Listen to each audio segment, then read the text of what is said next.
I am Vinnie Tortorich. Folks, your good intentions have been stolen, but don't worry. I'm here to help you get them back. You may be soft and succulent at the beginning of this process, but hang in there. Before long, you will be lean and mean, guaranteed. Just like the guy on the other mic. I'm talking about Mr. Chris Shaffer. Yeah. How's it going, man? It's going, man. Is it rude to applaud for yourself when the applause from the soundboard goes off? I guess you can do it.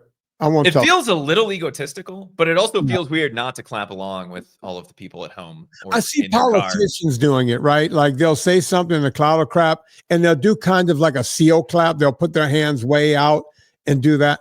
They all do that. It's like, who taught them to do that? Because that and the presidential thumb, right? That's the other politician maneuver that no one in the real world does, but they don't want to actually point at anyone. So you get the old Bill Clinton fist with the thumb on top, so you can still know that you're but you're not singling anybody out, because this is aggressive, but this is okay, right? Just the thumb on top of the rest of the hand. I don't get it, but maybe there's a few things like that that it doesn't occur anywhere else in the world, right? You know, like whenever I go on stage and people will applaud for me, they don't even know who I am. Just someone will say, coming up, we have this guy that's going to talk to you for the next hour, Vinnie Tortorich. Everyone starts clapping. It would look weird if I did the politician, seal clap with them, with the hand. Just, yay! Yeah, it's like, am I clapping for me or because you guys are clapping for me? Am I clapping for you? I don't know what we're doing. Neither of us know what's going on right now. And I think that's okay. I think that's a good example, Vinny, of things that are okay in a specific situation, but not okay other places. Michelle and I had a long conversation the other night about things that are okay in a relationship that are very creepy outside of a relationship. For example, if you are married to someone, it's not weird to say, I really liked watching you sleep last night. If you are not married to or otherwise in a relationship with that person, that is a very disturbing statement, right? So there are things that are acceptable in context that are very not acceptable out of context. And I think basically anything politicians do are good examples of that. But I know that's not what we're here to talk about today, Vinny. I know you got some people riled up a couple weeks ago with a hot take, and I know you wanted to do a little bit of a deeper dive on that this week. Yeah, because I don't like to be, I don't like to just throw things out there. I was using it. I wasn't talking about sunscreen and cancer. I was using it as something that was a bad idea. And for some odd reason, because I'm in the health and fitness world and have been my entire life, I knew it was a bad idea when it came along. Because when something doesn't exist, and then all of a sudden it exists, then I go, wait a minute, here, I'm going to get myself in trouble again. Statins did not exist. And when they started existing, it was for people who had open heart surgery or hardware in their arteries, right? They went in and put stents in and this kind of stuff. And they figured, wait, we have something that could kind of grease the skids here, because now we have hardware in this person's body. And now, calcium is going to build up around that. We need to figure out a way to keep everything flowing through. We can make these drugs. And I guess for those people, the juice is worth the squeeze. What do I mean by that? Anytime you take a drug, including an aspirin, there are side effects that you must consider. People go, oh, come on, Vinny, an aspirin? Side effect? Come on, what are you talking about? Aspirin will kill some people. That's a fact. One of the side effects is, by the way, I can't take aspirin. If I took one aspirin, my stomach goes berserk. I guess you could say I'm allergic to whatever the chemical is. Anything we take that is a chemical will do one thing, but then you have to look at the downside. When people started slathering on chemicals to fight the sun, the effects of the sun, okay, you didn't get burnt. Some people will claim that by using these SPF chemicals, that since you're not getting burnt, or you're not burning your skin to, or you're not changing the melanin enough, that you will not get cancer, or you can stave off cancer. But it comes at a cost. And that's what I was saying from the beginning. Is the juice worth the squeeze? And I was saying this on my radio show back in 1989. I'm not sure these things are good. I had Dr. Nia Terazakis. You can go look this woman up. She's a famous dermatologist. She came on my show. As a matter of fact, I think she was one of the forefathers of minoxidil growing hair, if I'm not mistaken. But Nia Terazakis came on my show and said, sunscreen is not for everyone. I can understand if you're opaque or you have your, redhead, freckle face, you might want to consider using a light sunscreen, but not all the time. Cover up when you go to the beach as much as you can with clothing and what have you, even though that's not fun to be on the beach with a long sleeve shirt on. Those are the ways you protect yourself when you're very fair skinned, right? But she wasn't even into, at the time, using this stuff. I mean, I've seen people, do you know what a doggy dip is? Is that even a thing that used to be a thing back in the day? Like a flea dip? A flea dip.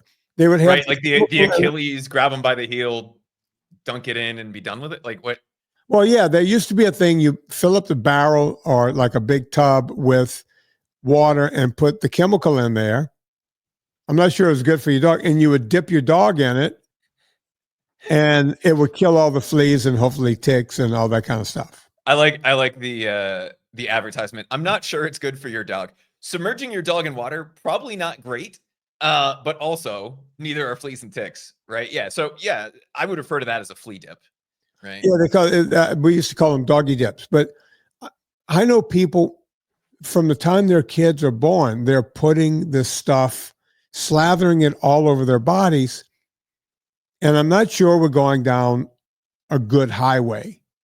So, Chris, we've done a deep dive, and by we, I mean you, to try to figure out where we are in sunscreens. And I asked you to look up, because people started asking me on Instagram, what about the mineral stuff that you can use instead of, and on and on and on. We're going to all learn here together. So what do we have? So I guess the question is, where do we want to start? Right? Because there's a lot of different ways that we can look at this. And if we're just talking about reducing overall cancer risk, right? Reducing premature aging, everything says we do need to do something to protect it, right? It being our skin. Whether that is sunscreen or a big floppy hat, like we were talking about the other day, or longer sleeve shirts, floppy clothing, whatever it is, there doesn't seem to be a lot. But most people don't want to go to the beach and hang out in a long sleeve shirt and pants. Right. I couldn't do that, right? I would die in about 20 minutes. So the question then becomes, what do we do to protect ourselves without slathering ourselves in chemicals if we don't have to? And I think where your rant really started was you were talking about the coral reefs, right? And all of the issues with sunscreens and coral reefs. And I think one thing that is a very common ingredient in most commercial sunscreens is benzones, either oxybenzone or avobenzone.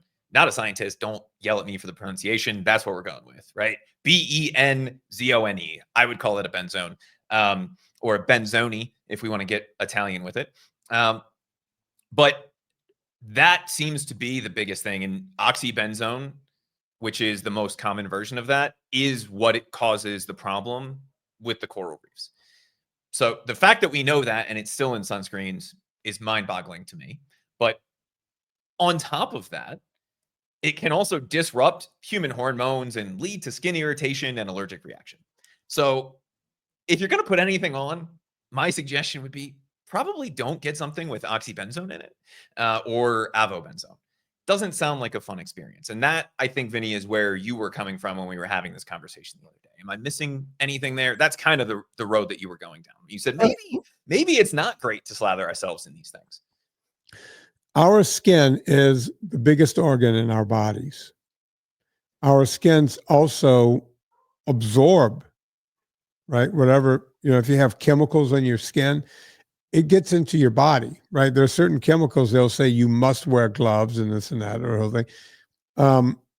People who use DMSO, you put DMSO in your body, you can taste it in your mouth in about 3 minutes, right? That's a chemical solvent, right? By the way, I'm not telling you to use DMSO, folks. People use it. They use it on us back when I played football. If you got tendonitis or something, you got a big bump, you rub a little DMSO on it, and the next day, magic cure, right? But you taste it like you could taste it in your mouth. People can smell it in your skin. Just a couple of drops of something on your skin is affecting your whole body. How is this not doing that? It's on the largest organ in your body and an organ that absorbs, right? Your liver ends up having to deal with this, whether you want to believe that. If you think you're going home and washing this off and it went away, think twice. So that's actually another thing that's interesting, just another rabbit hole that I found looking at this. As I started looking at the arguments back and forth, one of the biggest reasons that they say maybe don't use this is because people are over reliant on it as protection. I think it was seatbelts. They said when seatbelt laws started coming into effect, there was a large increase in traffic accidents because people felt they were protected inside of the car. I'm pretty sure it was seatbelts. It was either that or airbags. And people started driving more recklessly because they felt more protected in the car and they weren't as worried about having an accident. Now, I'm not advocating against sunscreen. I'm not advocating against airbags or seatbelts. But what they're saying is people will apply it once and assume that even after they get out of the water, that they're protected. So then if you're not applying it properly, not only are you getting all of the downsides, but you're getting none of the theoretical benefit, right? You put it on, you expose yourself to a potentially hormone changing chemical, and then you also get the skin damage from the sunburn because you didn't put it back on in time. And as someone who burns very easily, and I think you and I talked about this the other day, I can put on SPF 90 and I will still burn, and then it will turn into a suntan. And from there on out, I will continue to tan. But I have definitely been guilty of that as well. So even if you're not worried about yourself, right? You're not worried about the absorption of potentially something that will disrupt hormones or lead to allergic reactions. If we're thinking about the broader picture here, probably avoid some of the main brands. And it turns out that the biggest brands around have the oxybenzones in them. The thing that makes it even worse is using the spray bottles. So not the like spray in your hand, but the aerosolized spray, because that adds a whole other series of chemicals in and actually doubles the problem with people thinking that they are protecting themselves because they go like this and assume that it's covered everything, as opposed to putting the lotion on, making sure that it's rubbed in or sitting everywhere that it needs to be. So if you're going to do that, probably avoid most of the major brands. And if you have some sunscreen that you're using, double check that it doesn't have oxybenzone, avobenzone, or any of the other benzone family, right? It's kind of like sugar. There's 100 different ones. Now, the biggest alternative that I've seen out there are what they refer to as mineral-based sunscreen. And there are two that seem to be the most common. One uses zinc oxide. The other one uses one of your favorite ingredients, titanium dioxide. Okay. What is titanium dioxide, Vinny? Titanium dioxide is, well, it's made from titanium. It's a byproduct of titanium. And it's generally used to make things white, to bleach out things, right? Like paint. Paint. Yeah, that's how they make white paint, is made from titanium dioxide. And by the way, shameless plug for the vitamin company. Everything is in stock, folks. That's why I started Pure Vitamin Club, because I noticed every vitamin I was taking had titanium dioxide in it. And I started looking at what could possibly, because this was, folks, I created Pure Vitamin Club right after I had cancer. And I started not just looking at the foods I was eating, but anything I put in my body. And I've been a vitamin taker my whole life, different supplements and what have you, right? And I looked at my multivitamin that I was spending a shit ton of money for and taking every day. And I kept seeing titanium dioxide. No matter which brand I looked at, they had it. So then I went down the road to figure out, does this do anything bad to your body? It turns out, even in nanoparticles, Chris will explain to you in a second what a nanopart. Think of what a particle is. So a nanoparticle is even tinier than that. It will cause colon cancer, amongst other cancers, right? So it's like, wait, I'm taking a vitamin for my health, just like you're using sunscreen for your health, and there's a negative effect, right? In tiny particles, nanoparticles, it will cause cancer, right? So whenever you have some kind of dioxide, so the other one you said is zinc dioxide, right? Yeah. And that's the one, like when I used to mountain bike, my nose would, you're out there for 12, 15 hours, road biking too.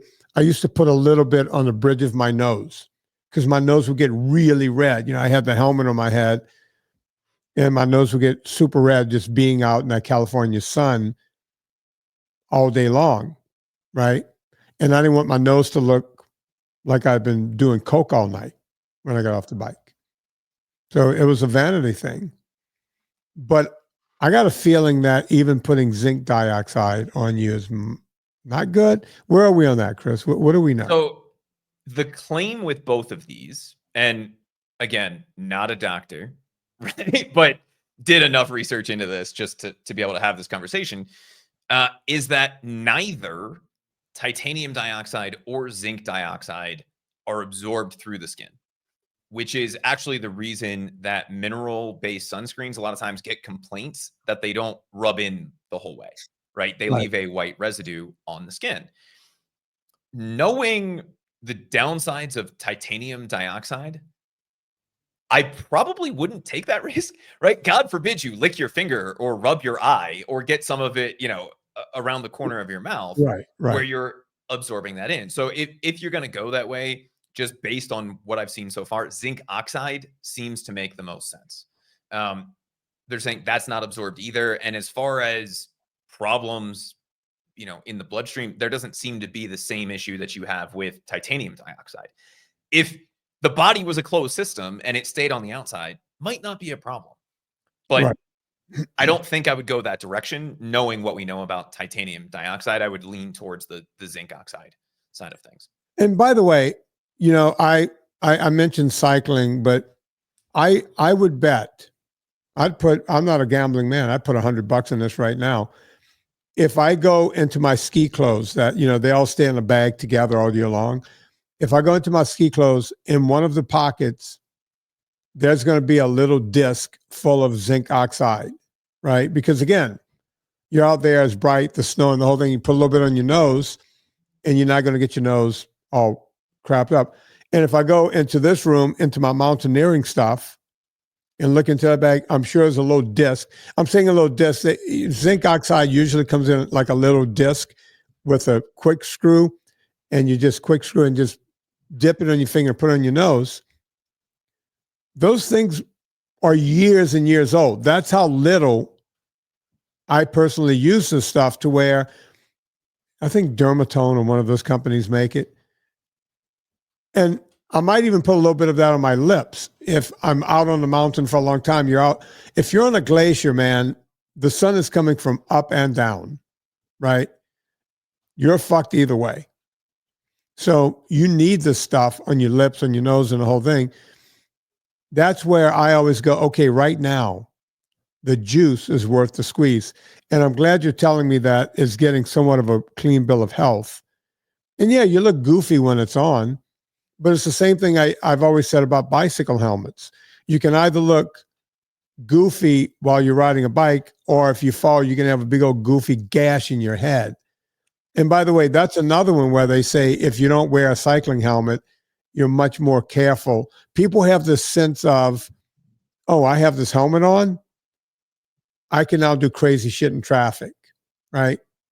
Not realizing that that helmet is not going to protect you from being paralyzed or killed, right? So people get this weird sense of whatever. All right, what else you got there, Chris? So the question is, when do you need to apply it? And if you are looking at something, what's kind of the base level? And the answer here is it depends, right? It depends on how dark your skin is. It depends on what your history is, right? If you're a giant blonde-haired, blue-eyed white kid that's German Irish like I am, you probably want to put on a little bit more sunscreen than somebody like Vinny, who's naturally a little bit more olive, or maybe somebody like Michelle, who's coastal Caribbean, right? Like this is kind of common sense. You should know by now, if you are old enough to be listening to this podcast, whether or not you burn easily. And if you burn easily, then you need to be more conscious of this. I will say it depends on what you're doing and it depends on what you're using, but you should be reapplying every few hours. The other thing that was interesting here, Vinny, and there are a handful of things that are only that zinc oxide, and they're usually the discs or the sticks. A lot of the more natural ingredient ones are a mix of the zinc and the titanium. So even when you're looking at this, it becomes kind of a cat and mouse game of finding something. And Right. it might just be that the regular old zinc oxide discs are the way to go, even though it's not quite as convenient as a lotion. The nice thing is most of the mineral-based sunscreens, because they're mineral-based and they are more of an alternative health product, are free of parabens. They don't have fragrances. They don't have any of the other things that normally Right. make their way into skincare products in a lot of cases, because they're already considered that. So even if you're going to one of the mixed ones, you're probably better off because you're not layering the other things on top of it that cause problems for a lot of people. But the one area that not a lot of people talk about, right? People talk about getting shade and wearing longer clothing and putting on sunscreen, but not a lot of people talk about the diet side of this, which I Yeah. thought was kind of interesting. And so what it looks like is a lot of the issue comes directly from UV damage, right? It's not necessarily getting the sun exposure, it's getting too much exposure and not having the ability to fight back against it. So whether you're going to use a zinc oxide based product or not, you probably also want to take a look at what's going on in your diet. And they found three things that make a big difference. The first is beta carotene. So carrots, sweet potatoes, spinach, right? Having a lot of that in your system can make a difference. Lycopene, so tomatoes, watermelon, those kinds of things. And then vitamin C and E, because of their ability to fight free radicals, which I thought was interesting. I mean, it makes sense, right? You're kind of just mopping up everything that's a problem with those two vitamins. But what are Right. your thoughts on making sure that that stuff is right anyway? Because that, I think, is a huge portion of the problem. If we look at when it started to become a massive issue, it's right around the same time that we stopped paying attention to what we were eating and started just eating Twinkies, which if you're eating Twinkies now, you could still eat the first Twinkie that was ever manufactured and it would taste exactly the same. So Yeah. probably not something we should be putting in our bodies, but knowing that there's a dietary link here as well, I think is kind of interesting. What say you? This is only anecdotal, and you're right. I just go from this color skin to just dark, right? I'm lucky, Mediterranean on both sides of my family, both Southern Italian, one Sicilian, the other one's from Calabria. We've never owned sunscreen in our house. I mean, it was just so I hate to be that asshole who goes, "Hey, man," because I'm looking at Chris. My best friend as a kid was a redhead, freckle-faced guy. We're still best friends, and so I have trouble getting it right. But anecdotally, people are telling me, "Oh, dude, when I went off of all seed oils and really cleaned up my diet, I don't burn as bad, or I don't burn at all anymore." So that's anecdotal. I've never, I've had a couple of doctors come on in here and explain the same thing, including Kate Shanahan. There might be something to that. I like hearing that you can clean up your diet and you don't burn. But Chris, I got a feeling you can eat as cleanly as you want. You're going to burn, right? And I think that's the one thing that really stuck out in looking at this is that fixing that does not solve the initial problem. And it's not a replacement for these other things. But it is a way to say, okay, I don't have to slather myself in 19 pounds of suntan lotion when I go out. I can do some basic things like zinc oxide, find a good clean formula there, and then make sure I'm eating right. And that protects you from the damage on the back end. It's not going to stop you from burning, but it will help as a cleanup mechanism on the back end if you do have that problem. But here's the deal with that. Even if you don't burn easily, those are some things you should be incorporating in your diet anyway, right? Like vitamin C is kind of important. If you don't have it, you get scurvy, right? There's some things in here that we need to really pay attention to. And I think making sure you have that as the base anyway is something a lot of people miss out on, right? And if you don't have that as the base, you're not eating clean, you're not incorporating vitamin C, you're not getting any of the lycopene, right? You're not having tomato sauce from time to time, any of those kinds of things, and you're just eating Twinkies out of a bag, then you kind of do have to lean more on the slather as many chemicals on as possible so that you don't turn into a lobster immediately side of this. Does that make sense? It does. And I'm a fan of, whenever I'm out, like, I went out and did one of those 12-hour walks. And ever since then, I'll go out and I've never done another 12-hour walk, but I'll go out and do 6 or 8-hour walks sometimes. Chris knows that regularly when we have meetings, I'll be on a 2 or 3 hour walk. If I have 3 or 4 people to talk to that day, an hour a piece or whatever, I'll just be out there with a, knapsack on, my Go rucksack or something, and I'll just walk for hours. So my neighbors must think I look silly to them, but Debbie, get ready, because here's a few products that I use. There's something called a Tilly hat. It's a brand. You buy one Tilly hat and you're set for the rest of your life. The good news is the original Tilly hat floats. I don't know if you know that. And there's a little string that goes under your chin with the Tilly hat. I think it's spelled Tilly. Serena has her own Tilly hat. The reason I'm bringing up this hat is because and by the way, kayaking and all that and rowing now, the Tilly hat has a brim that goes all the way around. It's a brimmed hat. It looks kind of floppy on the edges, right? And it doesn't hold the shape very well. But you could drop it in water and you don't have to worry about it sinking. It floats. And it's made to do and when you sweat in it, it handles sweat and everything else. You're going to pay extra for that hat, but it's, like I said, it's kind of like a Twinkie. My Tilly hat's probably 20 years old, and they look like crap when they're new, and they look like crap like they never go away. So one Tilly hat is all you ever have to buy. I also wear felt hats, and I must look silly to my neighbors. When I'm walking and it's anything cooler than 50 degrees, I like my hat to be warm and I want a big brim. I have some that are made by a Kubra. I don't know if people know what a Kubra is. Are you familiar with that brand, Chris? Only because we've talked about it. Yeah, and I hike with them on. If it's raining or snowing out, a Kubra's. I have a Kubras and Stetsons.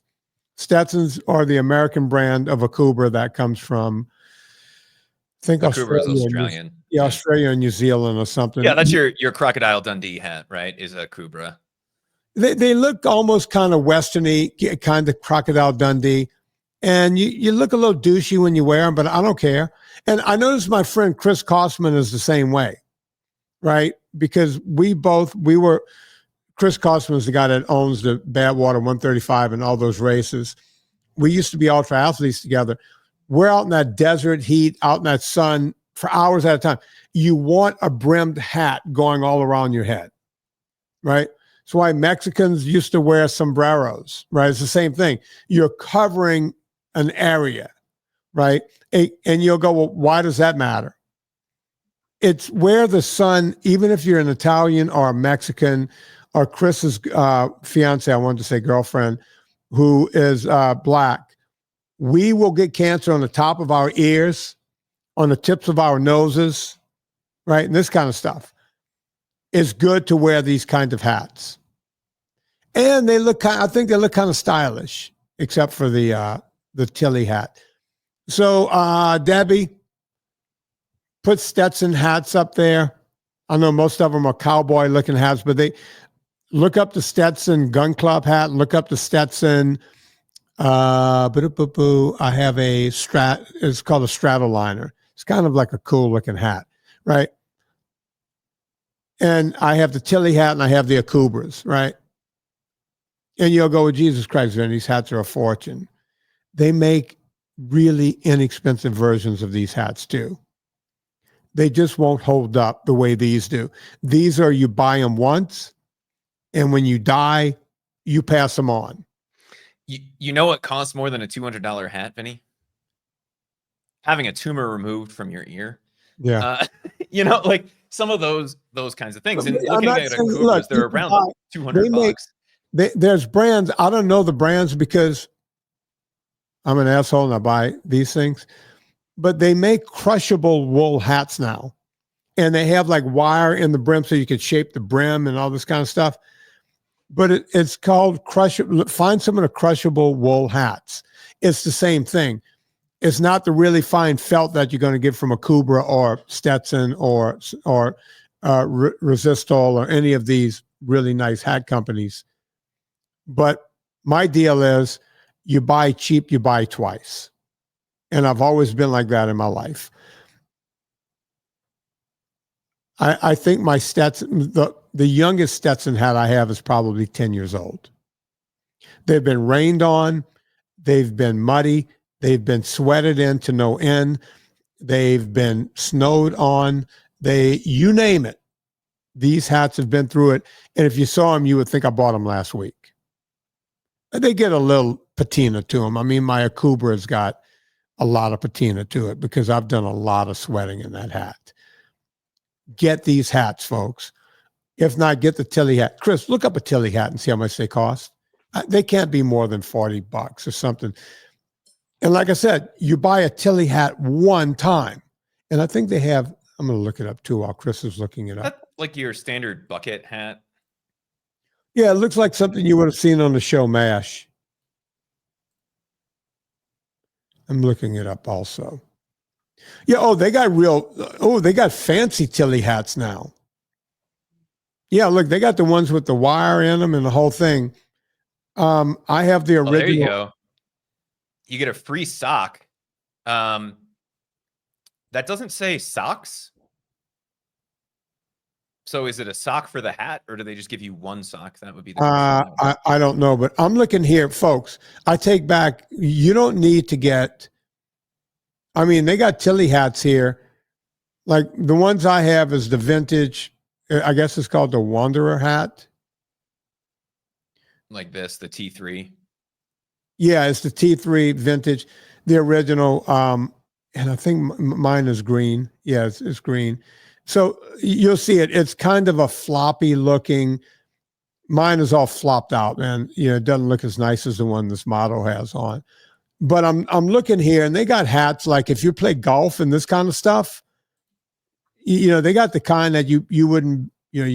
And by the way, those are like $99. Something you want to play golf in. They got the Airflow hiker hat. That one's kind of expensive. How much was the T3? The T3 is $99 or $59, it looks like, depending on what exactly you're looking for. So the T3 Classic is $59. It's an interesting choice of colors to go together with that blue on blue, but we'll rock it. That's $59. And then they have the T3 Classic, the Vintage Wanderer. That's $99. Oh, yeah, but that's like, that one says free merino sock plus hat sizer. Hat sizer. Yeah. Yeah, that's what you're paying for. I don't think I paid $100 for mine, but Like I said, mine. No, the regular one's $60. Yeah. So look, $60, folks, and I'm telling you, you buy that hat one time, and you're going to be handing that down to your kids, right? And I think Serena's, if you guys want to know the one Serena had, it's yellow. It's like canary yellow. So you could find her anywhere on the mountain with that hat on. Outside of that, also the clothes, the sunscreen clothes, the shirts. My buddy, Big Willie, over at Big Willie Mountaineering and over in Lone Pine, Blair, he makes these things. He doesn't make them, but he puts his logo on these things. Everybody that's out there in that desert goes by Blair's shop. They all want a Big Willie Mountaineer, one of these sunscreen shirts, right? People wear them. You see them all up and down. I was going to say Mont Blanc, but Mount Whitney, right? There's another company called Cool, Kuhl. I own a lot of shirts by Cool and pants. This is all hiking stuff, folks. But all of that stuff keeps the sun out. There's one I can't pronounce, and I can't. Coolabar makes them. Yep. Gear Lab. You on and on and on, right? Just go. Patagonia just go and start shopping this stuff. Debbie's going to put a few in the show notes here, but that's a better way to go. If you're really interested in your health and your skin, at the very least, go to tillyhat.com. I have no affiliation with them. I'm not making a buck here. I didn't even realize they had all the cool hats I just saw when I went there. I just knew of the original one, the T3. I didn't even know it was called that. Right? Mine is hanging right up from where I am. I wish I could grab it and put it on right now, but I can't. That's what you want to do. You want to spend more time using that than slathering stuff on your body. Okay? Coolie Bar is the brand that I found. Their clothing, great. Their hats, not so much. If you want to be a beekeeper, I guess that's kind of what the look that they're going for here. But the thing that's interesting, Vinny, and I think is it UPF when it's clothing, I think is what it's called. It's something you're going to be wearing anyway. Right. So if you know that you're going to be outside, okay, yeah, maybe you don't need a long sleeve shirt, but your t-shirt where you're not going to put that sunscreen under anyway, unless maybe you're at the beach or going to the pool or something. If that's something you're concerned about, or you burn easily like I do, find some UVP clothing and make sure that that's what you're doing. It's not any more expensive than most of the alternatives that you see. And a lot of this will last a long time. I have one Coolie Bar shirt that I've used in the past. It's very similar to like an Under Armour type of a shirt. It wears the same way and it costs about the same amount of money. So yes, it's more expensive than the $15 pack of Hanes t-shirts at Walmart, but it's less expensive than the problems that you have that come with not having the sun protection or having to slather the lotion on, all of those kinds of things. So I think starting with the diet, making sure we have that squared away, protecting yourself wherever you are and dressing for the environment that you're in. I know this sounds really silly to say, and like it should be a really obvious thing, but protecting yourself with the clothing you're wearing goes a long way. And then if you want to add some zinc oxide on top of that, or if you're okay with, the titanium dioxide, you want something that's a little more spreadable, adding that on top on the more exposed areas, like your nose or maybe your arms, if you're wearing a short sleeve shirt, nothing wrong with that.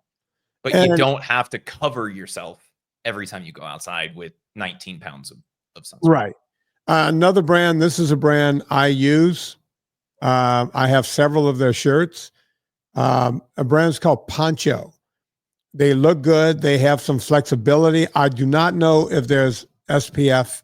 I don't know what their sunscreen protection is on their shirts, but they're made for fishing and being, when you're going to be getting wet, you're in a boat, you're going to get splashed with water. When I'm kayaking or anything in the early season, I have those on. When I'm cutting grass in the summer, you're out there sweating. If I have on a t-shirt, these shirts keep you a lot cooler because they're very thin. They're water wicking. They dry very fast. So I can be out there cutting grass or working in the yard, sweat my ass off, and it dries up, right?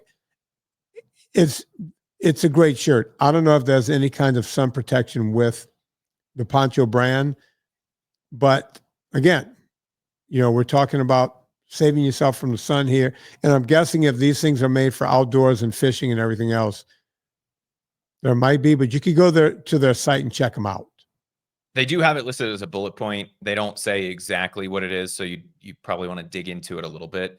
But I know like Coolie Bar, they have the equivalents on their site. So they basically say, hey, it's the same thing as SPF 50, right? Which is not a light suntan lotion. It's a pretty aggressive sun protection. So take a look at what you're wearing. That's going to make the biggest difference. There was another brand. Was it called like Exio Folio?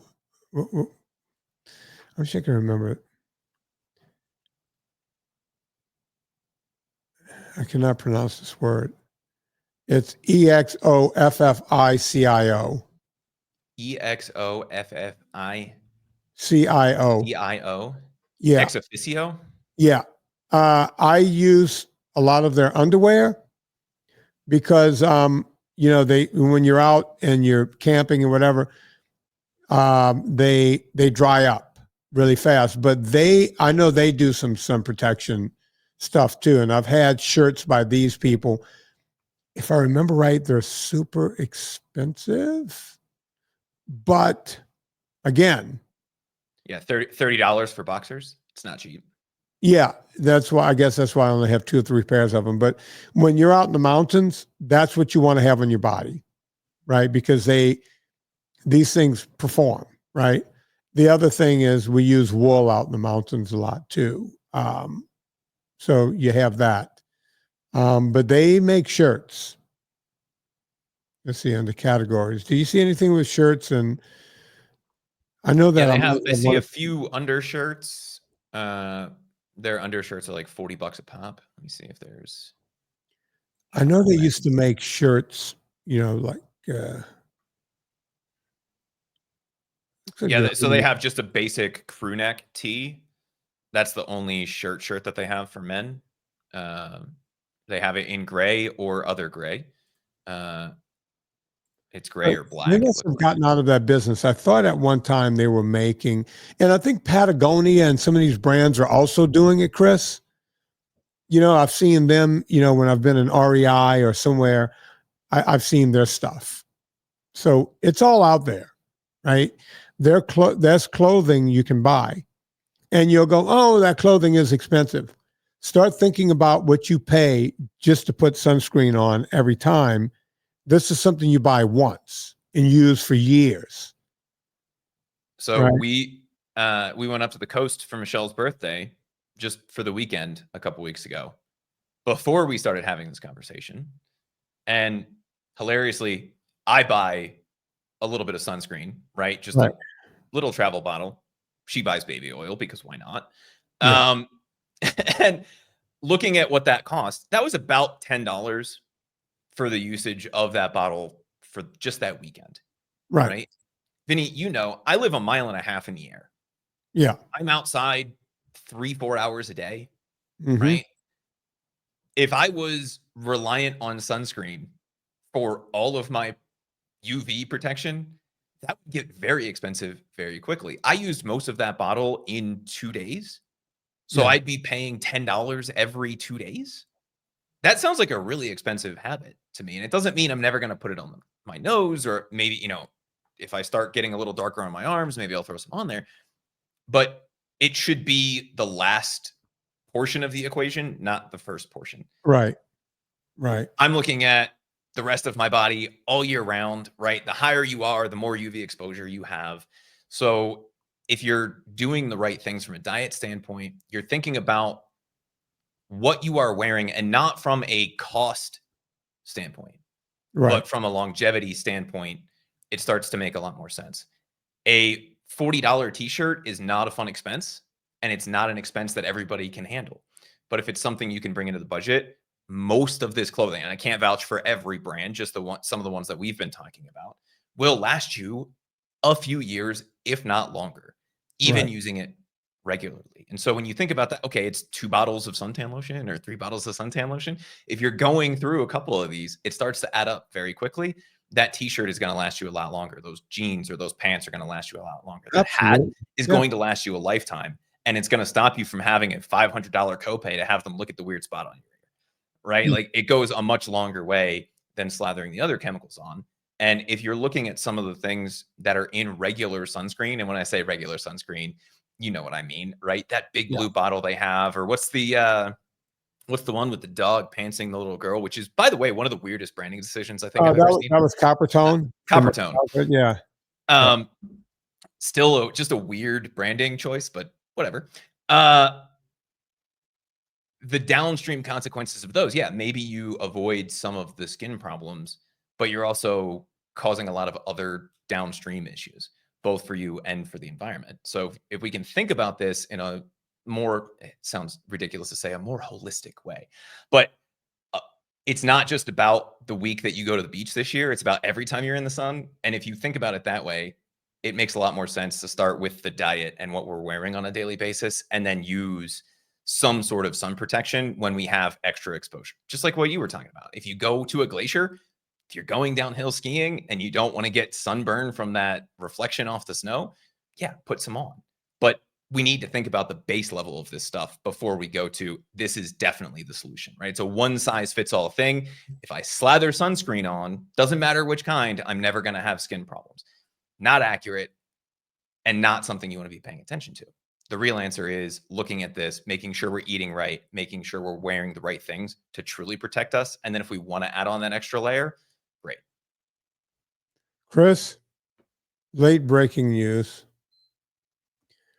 The little girl that was the Coppertone girl, her name is or was, and I would love, if she's still alive, I would love to get this woman on the show. Her name is Cherry, Cheri, Brand Irwin. And if we can find this woman, I would love to bring her on to the Wednesday show. I like it. So your work is cut out for you. Find me Cherry Irwin. Yeah, it looks like she did some interviews back in 2017.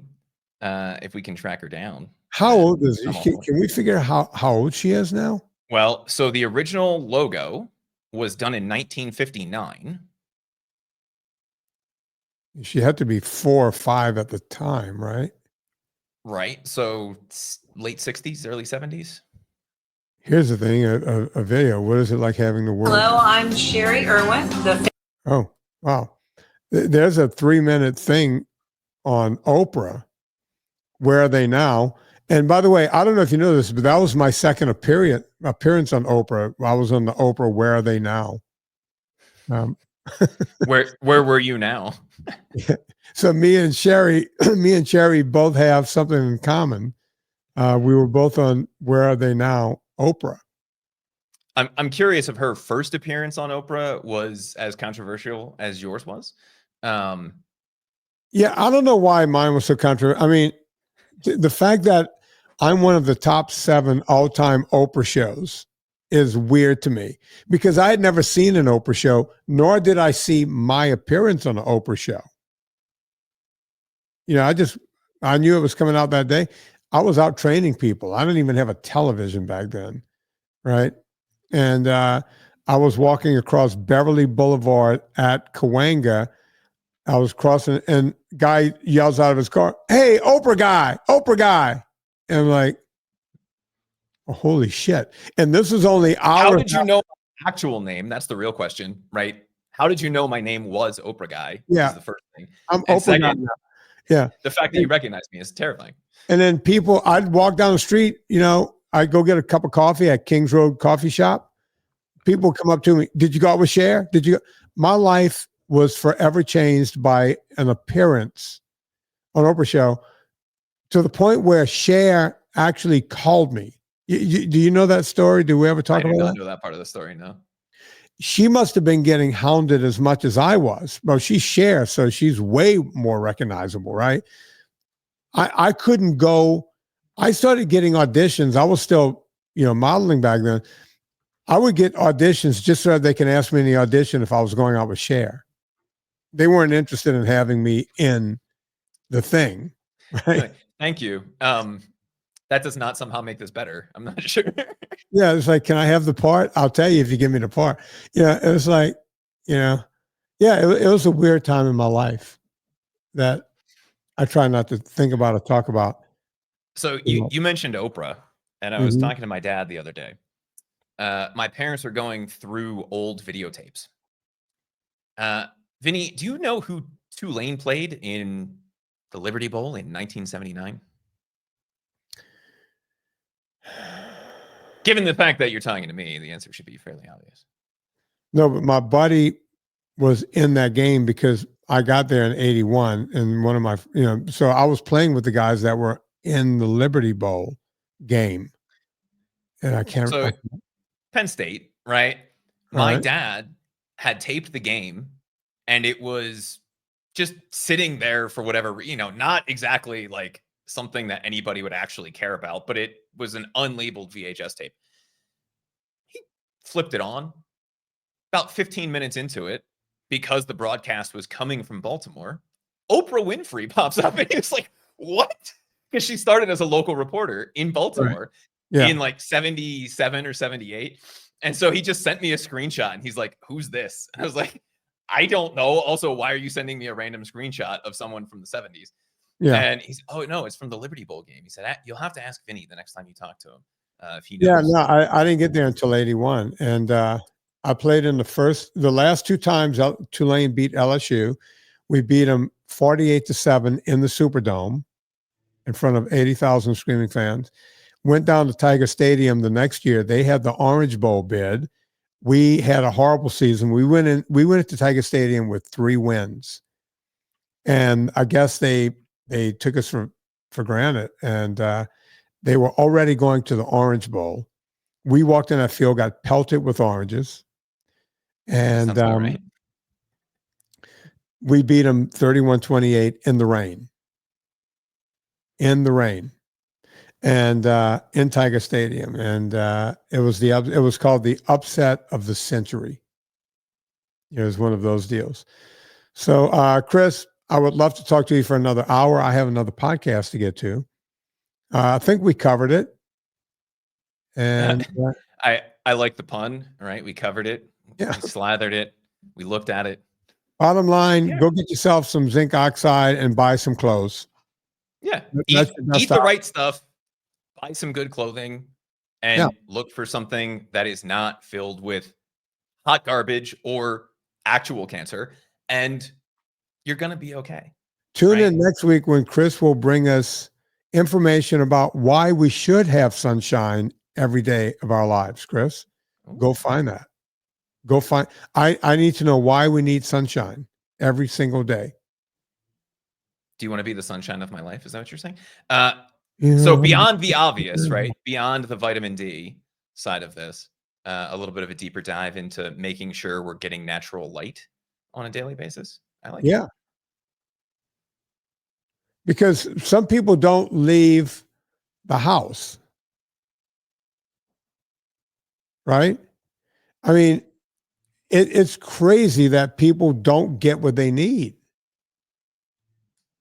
Well, and it's also not as complex as people make it either. It's not like you need hours and hours and hours a day, unless you live somewhere where it's very dark and you're a very, very, very light-skinned person, right? Trying to soak up all those rays. But it's very easy to get stuck inside. I mean, you work from home. If you didn't get out and go for walks as a matter of habit, you would probably fall into that group. And as would I, which is why I try to get out of the house here at 6. Chris, I can easily stay in my office and do all the phone calls, all the meetings, everything in my office. And I think that's what most people do. They get stuck. So we're going to have a whole conversation on how to unstuck yourself. How to get unstuck? You're going to get unstuck in this next episode, and we're going to get you outside in the sun, and you're going to be getting some minerals, and you're going to be outside getting some fresh air. Folks, everything at Pure Vitamin Club is in stock. Also, purecoffeeclub.com. Go there for all of your coffee needs. And what? Wait, what? NSNG Foods has ultra fat. We're shipping both flavors, right, Chris? Coffee and vanilla. Yeah. And Chris and I will have more exciting news coming out of a couple of those companies any day soon. So we'll be talking about that on a show coming up. Go shopping at Amazon. Go to VinnieTortorich.com first. Rate and review this podcast. We love all that kind of stuff. On behalf of Chris Shaffer, my name is Vinnie Tortorich. Put life into living, and let's do it with Mr. Stevie Wonder.